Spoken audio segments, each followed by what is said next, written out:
देता तिला कडकड्यात बोलवण्याची परवानगी द्यावी नाही. पडदा असं कर. साक्षीदार माधुरी अजय पंत आधी हो.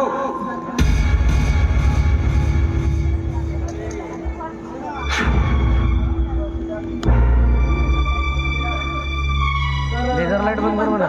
आपण मला एक सांगा, कडकड्यात उभा असलेल्या आरोपीशी तुमचं नातं काय?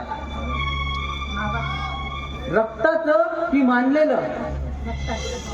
आपलं आरोपीशी रक्ताचं नातं असून सुद्धा आपण प्रत्यक्ष भावाविरुद्ध फिर्याद केली.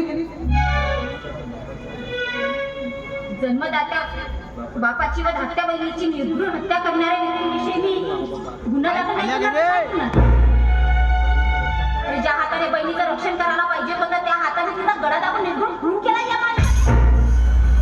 ज्या बापाची म्हातारपणी आधाराची काठी व्हायला पाहिजे त्या बापाचा गळा दाबून खून केला या माणसाने. न्यायाधीश साहेब, मुद्दा संग्रहित करा.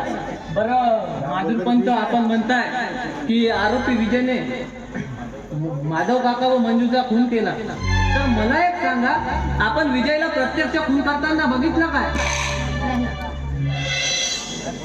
पण मी आणि अजय पंत जेव्हा बाबांना भेटायला गेलो तेव्हा घराबाहेर घाबरत घाबरत पडताना मी बघितलं. आपण आरोपीला खुनी समजता, पण आपण प्रत्यक्ष विजयला खून करताना बघितलं काय? न्यायाधीश साहेब, मुद्दा संग्रहित करा. न्यायाधीश साहेब, आरोपी विजयला माहित होते की आपल्याला खून करताना कुणीही बघितलं नाही आणि हे कोर्टात सिद्ध सुद्धा होणार नाही.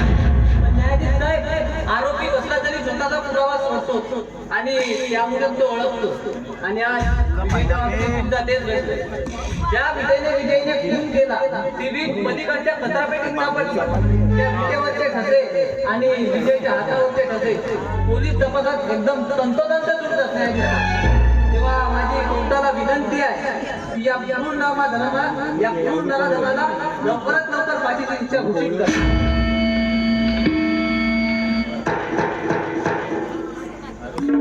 आरोपी विजय माधव काळे, तुम्हाला तुमच्या बचावाखातीर तुम्हाला कोर्टाला काही सांगायचं आहे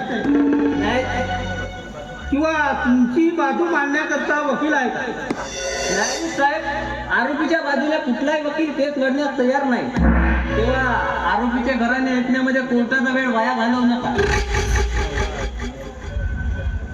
तेव्हा न्यायाधीश साहेब, या क्रूर नराधमाला लवकरात लवकर फाशीची शिक्षा घोषित करा व कोर्टाचा वेळ वाचवा. होय जज साहेब, होय. द्या मला फाशी. फाशीच्या तर लायकीच आहे ना, कारण माझ्या हातातून एक नाही, दोन नाही, तर ते 5-5 खून केले आहेत मी. त्याच्यात काही निष्पाप तर काही या समाजातील वासनांध कपटकारस्थानी लोक होते. जज साहेब, वासनांध कपटकारस्थानी लोक होते. जज साहेब, आज जरी मला फाशीची शिक्षा झाली ना, तरी मला त्याचं तीळ मात्र दुःख नाही. जज साहेब, तीळ मात्र दुःख नाही. मला दुःख वाटतंय ना, फक्त त्या माझ्या निरपराध बहिणीच्या आणि बाबाच्या मरणासाठी. जज साहेब, या जगाने गुन्हेगार गुन्हा आईच्या उदरातून शिकून येत नसतो, तर या समाजातील वासनांध कपटकारस्थानी लोकांच्या दादागिरीमुळे माझ्यासारख्या सुशिक्षित तरुणाला गुन्हेगार व्हावं लागते. गुन्हेगार व्हावं लागतं. म्हणून जज साहेब, या कोर्टाला, या समाजाला मला सांगायचं आहे जज साहेब, की माझ्यासारख्या सुशिक्षित तरुणाकडून ते 5 खून का झाले, ते 5 खून का केलेत, मी हे कोर्टाला मला सांगायचं आहे जज साहेब. जज साहेब, 3 वर्षापूर्वीची गोष्ट आहे. मी आणि माझं कुटुंब माझ्या आईच्या अकाली मृत्यूनंतरही सुखी समाधानाने जीवन जगतो. माझ्या घरात माझे बाबा, माझ्या 2 बहिणी, अशा या माझ्या सुखी परिवारावर त्यांनीच नालायक नराधमांची क्रूर नजर पडली आणि माझा हसता खेळता परिवार या जगातून कायमचा मला ही बीएडची परीक्षा पास होऊन न करून येणार असल्याची बातमी पोस्टातील दूरध्वनीवरून कळवली आणि त्यानंतर जी माझी स्वतः कथन करतो. स्वतः कथन करतो.